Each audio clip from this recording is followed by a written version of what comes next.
오늘 말씀의 제목은 성부의 이끄심이란 제목으로 말씀 나누기를 원합니다. 우리가 지난주에 제11조에서 하나님께서 성령 하나님으로 말미암아 우리의 그 변화를 주시는데, 그 변화의 영역이 우리의 이성과 우리의 마음과 우리의 의지까지도 모두 다 바꾸셔서 죄인에게 회심을 일으키신다라고 배웠습니다. 그래서 회심한 자는 전과는 다른 지정 의를 갖게 되고, 그래서 변화된 상태로 하나님께 서게 되는 것입니다. 그러니까 삼위 하나님께서 죄인을 변화시키는 모든 것의 주체이시지 어떤 그것에 대해서 우리에게 좀 남겨준 여지가 있다는 것이 아니라는 거죠. 그러니까 우리의 변화됨에 있어서 우리가 하나님께 저항할 수가 없어요. 하나님께 이렇게 거부할 수가 없다는 거죠. 그래서 이것을 불가항력적 은혜다 이렇게 말을 합니다. 그런데 이제 알미니안들은 이 불가항력적 은혜를 비판하죠. 왜 이제 어떤 식으로 비판하느냐면, 칼빈주의에서 말하는 불가항력적 은혜라는 것은 사람의 의지가 하나도 들어가지 않는 것이다 라고 이야기하는 거예요. 왜냐하면 전부 다 하나님이 하시니까. 그래서 전부 다 하나님이 하시는 거에서 사람은 그냥 꼭두각시고, 사람의 의지라는 것은 그냥 기계적이고 수동적인 것일 뿐이다. 정말 진정성이 그 안에 있을 수 없고 그 사람의 고백이 동반될 수 없다 이렇게 비난을 합니다. 그런데 사실은 알미니안들이 불가항력적 은혜에 대한 이해가 없기 때문에 이런 말을 하는 것입니다. 하나님께서 어떤 영혼을 변화시킨다는 것은 전에 있는 상태와 완전히 다른 상태인데, 어떤 우리가 수동적으로 기계적으로 참여하는 것이 사실은 아니죠. 이제 그것을 오늘 말씀을 통해서 이제 이야기를 하려고 합니다. 우리가 지난주에도 말씀을 나눴지만, 아무리 택한 백성이라 할지라도 하나님이 회심의 그 과정을 주시기 전에 그 사람은 하나님을 향해서 어떻게 서 있습니까? 하나님을 향해서 순종적인가요? 중립적인가요? 둘 다 아니죠. 하나님을 향해서 대적의 상태로 하나님의 말씀을 싫어하고 하나님의 그 은혜를 주심에도 불구하고 그 은혜마저도 저항하고 대적하는 방식으로 서 있는 그런 상태가 회심하기 전 우리들의 상태예요. 그러니까 이 본성에 의한 사람은 하나님 주신 율법도 싫어하고 하나님이 주시는 복음마저도 다 싫어한다는 거죠. 거기에 저항하고 그것으로 인하여서 자기에게 어떠한 영향도 받지 않으려고 이렇게 완전히 차단하고 철벽을 치는 것이죠.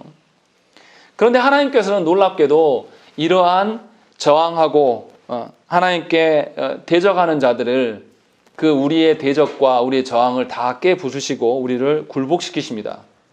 그래서 이 하나님의 은혜가 불가항력적, 저항할 수 없는 하나님의 은혜다 이렇게 이제 표현하는 것입니다. 사도 바울을 한번 생각해 보시면 쉽습니다. 사도 바울이 다메섹 도상에서 예수님을 만나기 전까지는 어떻게 했습니까? 예수 믿는 자들을 잡아 죽이는 일에 열심이었고, 그날도 다마스커스에 가서 예수 믿는 자들을 발견해서 그들을 다 죽이려고 그 자리에 가고 있었던 것이죠. 그런데 예수님을 만나고 나서 그의 그 예수님의 복음에 대한 저항이 사라집니다. 그리고 완전히 굴복하게 돼요. 완전히 전혀 다른 사람이 돼가지고 어떻게 됩니까? 이제 예수님의 제자로서 복음을 증거하기로 나서기를 원한다는 거죠. 물론 처음 나섰을 때 실패하고 도리어 같은 유대인들에게 이제 표적이 되죠. 그래서 이제 죽을 뻔한 위기에 닥치고 이런 과정들을 경험한다는 거죠. 그러니까 사도 바울이 전에는 유대인들의 앞잡이였으나 예수 만난 뒤에 이제 유대인들의 표적이 되는 것은 그만큼 그 사람이 변했다라는 것이죠. 놀랍도록 태도가 바뀌었다라는 것이죠. 마치 이런 것처럼 저와 여러분들이 하나님의 주시는 그 회심 전에 하나님을 향해서 아주 끝까지 저항하는 그런 악한 그런 상태로 우리가 있었다는 것이죠.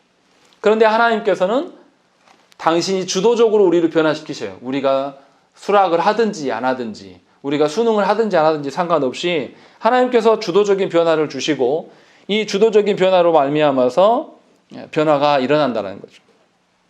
그러니까 하나님께서 일으키신 변화라는 것은 사실은 엄청난 거예요.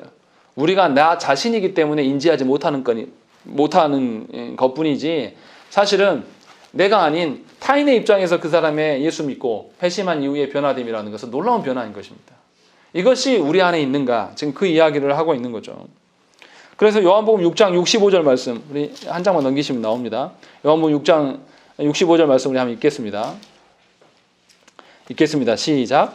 또 이르시되 그러므로 전에 너희에게 말하기를 내 아버지께서 오게 하여 주지 아니하시면 누구든지 내게 올 수 없다 하느니라 하시니라. 예, 분명하게 65절에서 아버지께서 나에게 오도록 하시지 아니하면 내게 올 자가 아무도 없다라는 거죠. 그러니까 모든 사람들이 하나님에 대해서 적대적이고 하나님을 향해서 저항한 상태로 있었기 때문에 그들의 스스로 의지를 갖고 그들의 어떤 것으로 인하여서 하나님 예수 그리스도께 나올 수 있는 자가 없다라고 말씀하고 있는 것이죠. 그러니까 사람은 스스로의 힘과 능력으로 그리스도께 나아갈 수가 없습니다. 이것을 인정하셔야 된다는 거죠. 하나님의 주권적인 은혜로 말미암아 신자가 되었음에도 불구하고 하나님의 그 은혜가 내 안에 충만히 머물지 않으면 우리는 자꾸 어떤 생각을 갖냐면 내가 참 괜찮은 인간이다 라는 생각들을 갖게 되고 자신을 부인하지 않습니다. 그래서 어떻게 하냐면 자신의 힘과 능력으로 가정과 교회를 세워보려고 애를 써요. 그것이 우리의 악한 하나님을 향한 대적의 그 흔적들로 남아있는 것입니다. 분명히 하나님께서 우리를 이끌지 아니하시면 우리는 예수님을 믿을 수 없습니다. 그러니까 여러분들이 믿고 싶어서 믿은 게 절대 아니에요. 삼위 하나님의 주권적인 역사로 말미암아 우리의 그 저항하고 우리가 완고하게 하나님을 거부하고 대적질했던 모든 것들을 하나님께서 무릎 꿇히시고 믿게 하셨다라는 것이죠. 그러니까 모든 그리스도인들은 성부 하나님께서 이끄신 계획 속에 있었던 것이고 그렇기 때문에 하나님의 자녀가 된 것이죠. 그러니까 하나님의 계획으로 말미암아서 우리가 하나님의 자녀가 되었어요. 하나님의 계획이 100% 실현이 됩니까? 안 됩니까? 무조건이에요. 100% 실현이 됩니다. 그러니까 하나님의 계획 속에 우리가 택한 자녀가 되었어요. 그러면 우리는 끝까지 어떻게 된다라는 거죠? 온전한 신자로 살아갈 수 있다라는 거죠. 우리 자신의 가치가 아니라 누구 때문에? 삼위 하나님이 우리를 향한 계획 속에 있기 때문에 우리는 거기 안에서 안정감을 취할 수가 있는 것이죠. 그러니까 주님 앞에 나온 자는 이제는 주님을 떠날 수 있습니까? 없습니까? 이제는 없는 거예요. 이게 하나님의 구원의 계획이에요. 이것이 불강력적 은혜란 말이죠. 그냥 내가 잠깐 은혜 받고 반짝해서 변화되는 이걸 가지고 변화라고 말하지 않는다는 것입니다. 분명하게 성부의 그 주도적인 계획하에서 성자 예수 그리스도와 성령님의 일하심이 드러나고 그것이 우리 가운데 시작되었어요. 그러면 이것이 시작된 그 자체가 성부의 계획 속에 있다라는 것을 확인받을 수가 있다는 것이죠. 그래서 성부께서 이미 영원 전에 성자 예수 그리스도와 성령 하나님과 함께 의논하셨어요. 택하시고 그 택하신 일들을 시간 안에서 분명하게 실행할 수 있도록 의논하셨고 그리고 그 성부의 계획들을 계획된 자들을 시간 안에서 예수 그리스도에게 넘겨주신 것이에요. 그러니까 철저하게 삼위 하나님의 계획 속에서 성부 하나님의 주도권의 그 이끄심 속에서 우리가 하나님의 자녀가 되었다는 것이죠. 그래서 오늘 6장 37절 말씀이 있는 겁니다. 오늘 본문을 읽었던 6장 37절 다시 한번 읽겠습니다. 읽겠습니다. 시작. 아버지께서 내게 주시는 자는 다 내게로 올 것이요 내게 오는 자는 내가 결코 내쫓지 아니하리라. 예, 분명하게 전제가 무엇이냐면 아버지 하나님께서 내게 주신 자다라는 것이 전제가 되어 있어요. 이 전제를 빼버리고 읽으면요 어떻게 되냐면 내게 오는 자는 내가 결코 내쫓지 아니하리라 라고 됩니다. 마치 이 전제를 빼고 읽으면 예수님이 뭔가 아쉬워서 예수님의 이름을 부르는 자는 무조건 구원을 얻겠다. 우리 이 말만 들었잖아요. 성부께서 나에게 주신 자는 내가 결코 내치지 않겠다. 이렇게 받아들이는 게 아니라 한국교회에서 통용되는 것은 주의 이름을 부르는 자는 무조건 구원이 있겠다. 이렇게만 들으니까 어떻게 생기냐면 늘 아쉬운 분은 예수 그리스도시고 우리는 뭔가 하나님의 이름을 부르는 것이 우리가 뭔가를 내주는 식으로 생각을 한다는 거예요. 그러나 분명하게 시간 안에서 하나님께서 성부 하나님께서 계획하셨던 그 택하신 자들이 시간 안에서 예수님께 인도함을 받은 것이고 그 자들이 예수님께 나올 때 예수님이 그들을 내치지 않아요. 왜 내치지 않습니까? 사람의 순종과 사람의 헌신과 사람의 어떤 공로로 인해서 내치지 않는다는 뜻이 아니에요. 누구 때문에? 성부 하나님께서 영원 전에 어떻게 하셨기 때문에? 택하시고 계획을 이미 하셨기 때문에 그래서 예수님께서 내치지 않는다라고 이야기를 하고 있는 것이죠.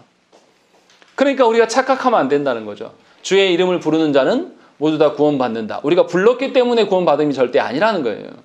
분명히 요한복음 6장 37절에서는 그것을 확실히 보여줍니다. 성부 하나님께서 영원전에 택자들을 예수 그리스도께 넘겨주기로 계획하시고 시간 안에서 그들이 주 앞에 굴복하며 나아올 때 예수 그리스도께서는 누구를 보시냐면 우리 자체의 가치를 보심이 아니요 성부께서 당신에게 맡겨준 영혼들이기 때문에 성부 하나님의 계획을 보신단 말이에요. 그래서 예수 그리스도께서 우리를 내치지 아니하시고 우리를 받아주신다는 거죠. 그리고 이 성부께서 성자에게 넘기신 자들은 수동적으로 기계적으로 움직임이 아니에요.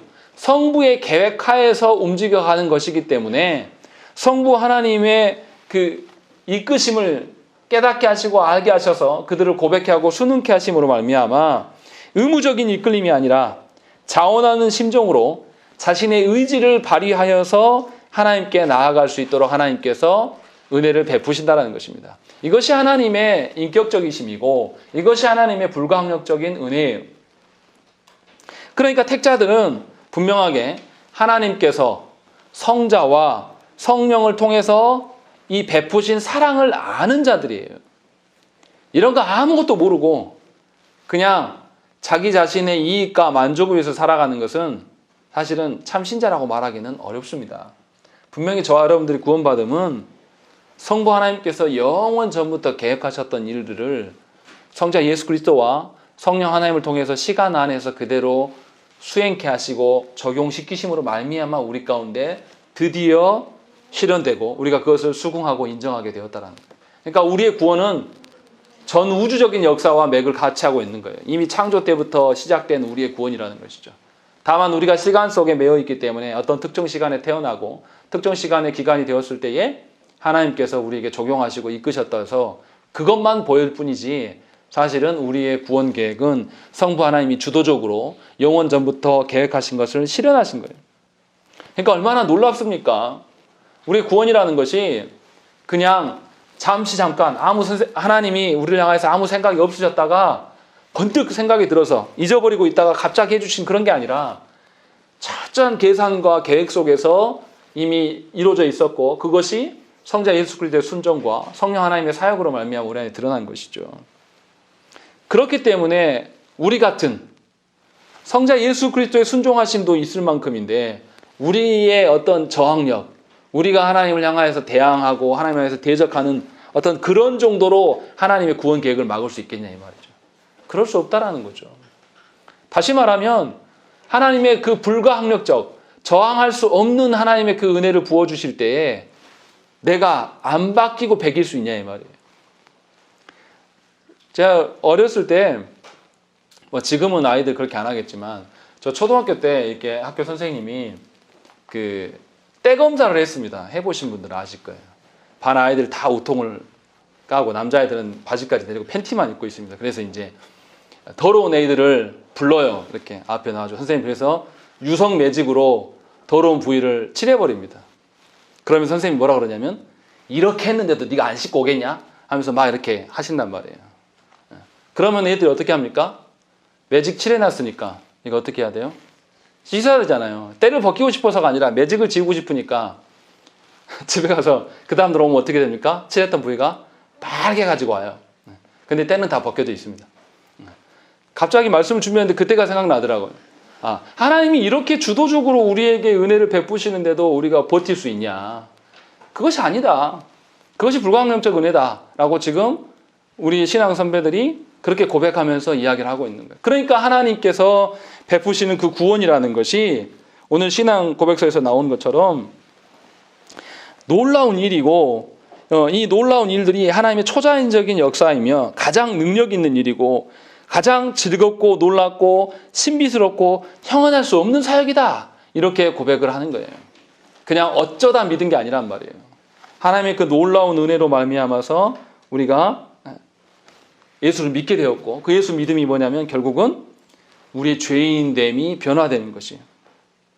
우리의 의지가 하나님의 것을 대항했던 우리의 의지가 하나님을 향해서 돌이켜지는 것이고, 또 사람의 지적인 하나님 말씀을 전혀 깨닫지 못하고 하나님 누구신지도 몰랐던 우리들이 하나님을 알아보고 하나님 나라에 대한 소망을 품게 되고, 우리의 정서가 세상의 어떠한 것에 반응하는 것이 아니라 하나님께서 의도하시고 하나님께서 우리에게 베푸시고자 하는 그 하나님 나라에 감격하고 그것에 반응하는 자로서 하나님께서 바꿔나가신다는 것이죠.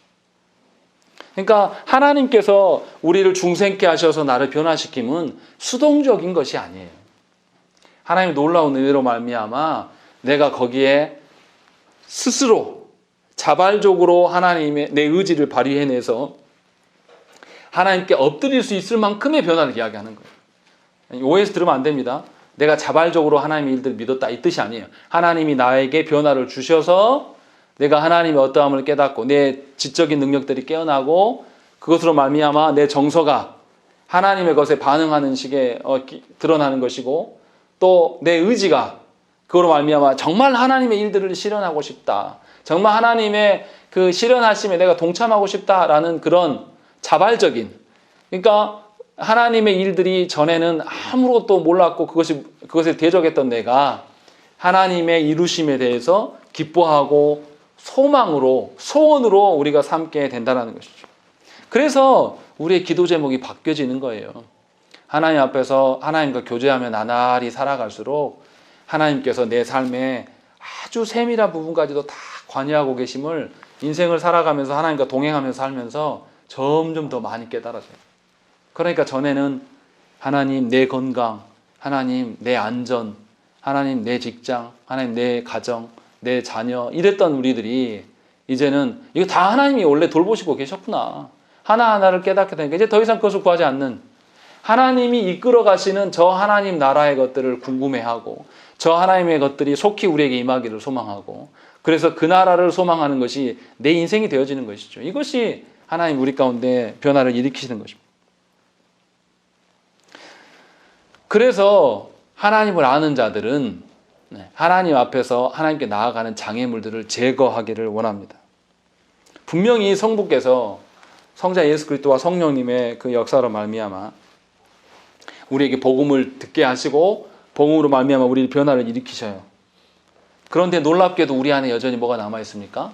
하나님의 이끄심에 순응하는데 큰 장애가 될 만한 요소들이 여전히 우리들한테 남아 있어요. 이것을 성경에서 뭐라 그러냐면 도덕적 무능력이다라고 이야기를 합니다. 죄인된 본성이 우리 안에 남아 있기 때문에 그리스도를 믿고 죄를 싫어하고 이렇게 점점 변화됨이 있다 할지라도 우리 안에 본성이 문득문득 살아나서 보여지는 것들 앞에 우리가 약해지고 세상의 가치들을 따라가는 거예요. 사실은 하나님의 변화로 말미암아 내 죄를 보게 되는 것이고, 자신의 죄를 끊어내는 것, 또 자신이 가치 있다 생기는 모든 것들을 다 버리는 것, 이것이 자기 부인이라고 그러죠. 이러한 자기 부인이 우리한테 분명히 드러나야 되는데 자기 부인이 드러나는 신자가 사실은 그렇게 많지 않아요. 자기를 부인했어도 다시 어느샌가는 또 자기를 변호하고 있는 나 자신을 발견하게 되고, 그래서 분명하게 하나님께서 지정의를 변화시키는 그 변화의 도상에 선 사람들은 하나님 앞에서 자기 자신을 낮춥니다. 절대 하나님 앞에 자기 가치를 드러내지 않으려고 해줬어요. 그러니까 우리가 알아야 될 게 뭐냐면 내가 정말 하나님 앞에서 하나님만을 높이고자 하는가, 하나님은 높이고 나는 낮추고 있는가를 확인하시면 아주 쉬운 이야기가 되는 것입니다. 그런데 놀라운 것은 하나님께 쓰임 받는다는 사람들의 타락이 성경에도 있고 우리 한국 교회 안에 정말 많습니다. 하나님께 조금만 쓰임 받으면 그때부터 어떻게 됩니까? 교만해져요. 그래서 누구 자리를 탐하는 것이죠? 하나님께 몇 번 쓰임 받았던 자가 하나님의 자리를 탐하기 시작합니다. 그래서 본인이 주도권자가 되는 것이죠. 주권자가 돼요. 그래서 뭐라 그러냐면 자기의 결정을 믿고 자기의 신념을 더 믿는 형태가 되는 거예요. 그러니까 정신 나간 직분자가 이번 집회에 안 나오면 생명책에서 지워버리겠다. 이거는 이단자예요. 직분, 그 사람은 면직도 당했지만 하나님의 자녀가 아닙니다. 그 사람은 불행한 겁니다. 도리어 직분을 받은 것이, 과거의 직분을 받은 것이 도리어 하나님 나라를 멸망케 하는 주도권자가 돼버린 것이죠. 그래서 교회가 복음을 증거하는데 어려움을 처하는데 큰 역할을 해버리지 않습니까? 그런 점에서 신자가 하나님 앞에서 변화됨, 그리고 하나님의 이끄심에 순응하는 방식으로 서야 돼요. 그렇게 서는 게 뭐냐면 하나님의 이끄심에 나아가서 우리가 순응하지 못하는 장애물들을 제거하는 거예요. 이것이 신자에게 필요한다는 거죠. 그러니까 우리의 그 무능력들을 하나님께 의탁하고 하나님께 구해야 됩니다. 그래서 우리가 도덕적 그 무능에서부터 벗어나야 돼요. 어떻습니까? 신자인 우리가, 저 역시도 그래요. 하나님께서 베푸시는 그런 삶을 소망하고 하나님께서 원하시는 하나님 나라가 우리 교회가 되고 우리 가정들이 되기를 늘 소망하고 기도를 합니다. 그런데도 우리의 죄된 본성이 있어서 어떻습니까? 문득문득 우리 교회도 성도가 좀 많아져서 커지고 힘이 있었으면 좋겠다. 이런 마음들이 늘 있지 않습니까? 이게 선한 마음에서 출발한 것일지라도 우리가 이것이 욕망이 커지면 어떻게 됩니까? 하나님을 잃어버리는 그런 상태가 되지 않습니까? 이러한 우리 도덕적인 무능을 하나님께서 해결해 주시라고 구해야 됩니다. 우리 능력으로는 할 수가 없어요. 결국 삼위 하나님께 다시 의지함으로 말미암아 성령 하나님께서 우리에게 일하실 때에 이런 도덕적 무능이 완전히 제거될 수가 있다는 것이죠. 그러니까 그런데도 불구하고 우리가 어떻습니까? 성령 하나님이 지도하심에 우리가 정말로 순종하고 성령 하나님의 한번 지적하심에 대해서 우리가 100% 순종합니까? 그런 신자, 만약 그런 분 있으면 성경에 기록되지 않을까라는 그런 생각이 들 정도입니다. 사실 보기가 힘들어요. 그런 분들이 있으면 어떻습니까? 생각을 해보세요. 정말로 과거에 내가 정말 악하게 살았다고 생각을 해보세요. 그런데 그 악한 자가 하나님께 회심하여서 주의 일을 담당하는 자가 되었어요. 그런데 사람들이 야, 너 과거에 그러지 않았냐? 라고 지적한다라면 그가 하나님 앞에 정말 변화된 자면 어떻게 반응하는 것이 정상적이겠습니까? 자기의 죄를 자복하고 공개적으로 사과하고 내가 그래도 하나님께 드릴 거 아무것도 없는데 이 껍데기라도 하나님 받아주신다면 나는 그걸로 족하다. 나를 욕하는 건 괜찮다. 그러나 복음은 욕되게 하지 말라. 이렇게 말할 수 있는 그런 사람이 있다라면 얼마나 은혜가 되겠습니까? 한국 교회 안에서 과거에 그렇게 추악하게 살았던 사람들이 목사가 돼서 회개하지 않는 자신의 과거의 행적들을 목사가 돼서 그걸 다 가리우는 그것을 성경을 이용해서 자기가 그때 정말 충성한 거다. 이렇게 말하는 인간들이 얼마나 많습니까? 그래서 도리어 마음이 답답하고 왜 참 신자가 없을까? 이거에 대한 갈증으로 우리가 서 있지 않습니까? 분명히 이러한 갈증이 일어나는 원인이 무엇입니까? 우리 안에 이 도덕적인 무능을 제거하려는 의지가 없다라는 거예요. 물론 그 의지도 하나님께서 주시는 것은 맞습니다. 그러나 우리 안에 있는 이 도덕적 무능을 하나님 앞에 엎드려 고백해야 되고 이것을 제거해 주실 수 있도록 하나님께 구해야 됩니다. 우리 안에 있는 우리가 내세울 만한 의로움, 내가 몇 년을 주의 일을 위해서 사역했다. 내가 몇 년을 교회 안에서 헌신했다. 내가 어떤 교회를 가봤더니 이러더라. 이런 것으로 하나님께 나아가서는 곤란하다는 거예요. 우리가 내세울 수 있는 것은 뭐냐면 삼위 하나님께서 우리에게 베푸신 것밖에 없습니다. 우리의 경험과 우리의 어떠한 것은 사실은 우스운 거예요. 이러한 자기 의를 하나님께 내려놔야 돼요. 또 우리가 얼마나 고집스럽습니까? 절대 인정하지 않죠. 성경적인 것과 자신의 경험을 비교해보면 뭘 선택합니까? 자신의 경험을 훨씬 더 많이 선택합니다. 나이가 들어가면 들어갈수록 자신의 경험을 의지하는 경향이 커져요. 왜냐하면 자기가 노쇠해지고 연약해지니까 자기가 경험해보지 않은 일은 하기가 어려워집니다.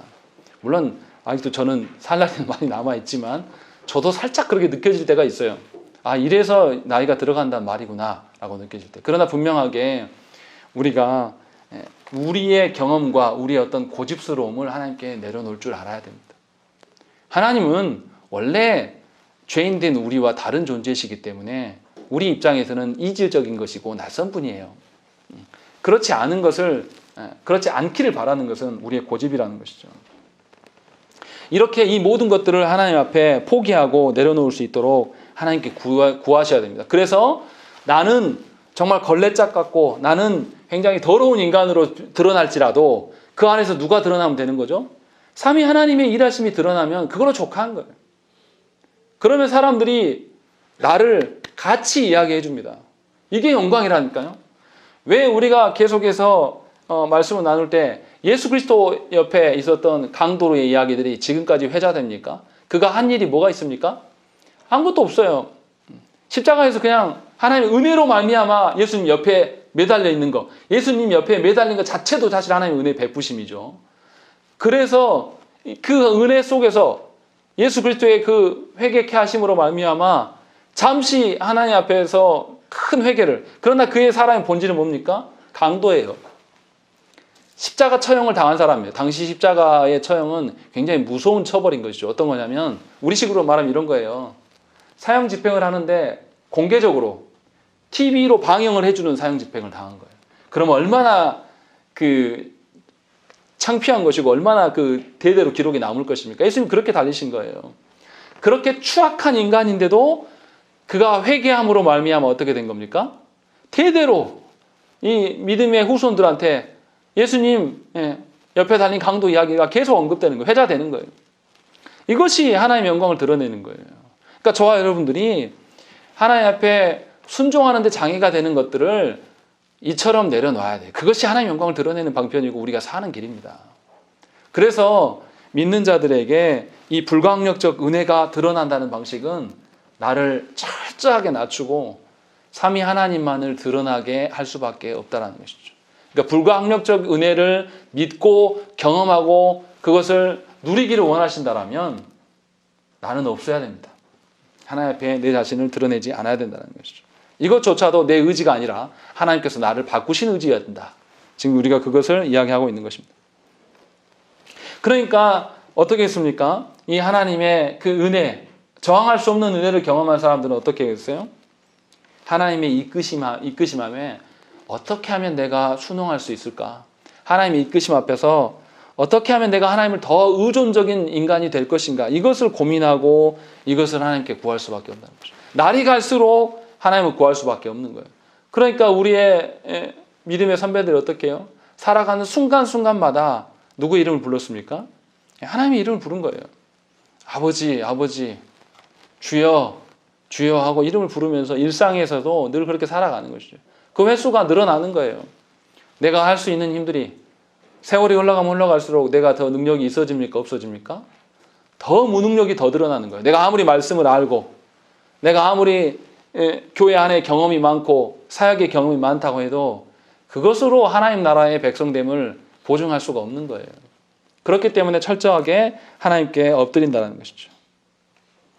그래서 요한복음 6장 45절 말씀을 한번 읽겠습니다.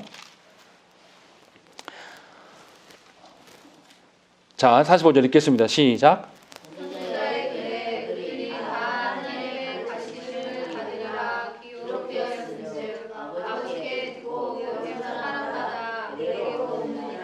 예, 분명히 아버지 하나님의 어떠하심을 알고 배우는 자는 하나님께 의존할 수밖에 없고 하나님께 갈 수밖에 없는 거예요. 그래서 신자는 자기 자신을 죄인으로 여길 줄 아는 사람입니다. 그리고 자신이 하나님 도움이 없이는 아예 존재할 수도 없는 그런 존재, 이것을 인정하는 자예요. 그래서 날이 갈수록 하나님을 의존하고 어떻게 하면 내가 더 하나님을 의탁하며 살아갈 것인가, 이것을 구하는 자는 것이죠. 그리고 자기 자신을 신뢰할 수 없게 된 것에 대해서 도리어 감사합니다. 그러니까 참 신자는 자신 안에 불행했던 일들, 자신 안에 어떤 자기를 신뢰할 수 없는 사건들에 대해서 그것에 사로잡혀서 짓눌려 살아가는 것이 신자가 아니라 그 일로 인하여서 자기를 신뢰하지 않게 하신 하나님을 찬양하는 거예요. 도리어. 그것이 오히려 감사한 일이에요. 저도 한때는 굉장히 교만했습니다. 교만해가지고요. 제가 주의 뜻대로 살지 않겠다라고 다짐했던 때가 있습니다.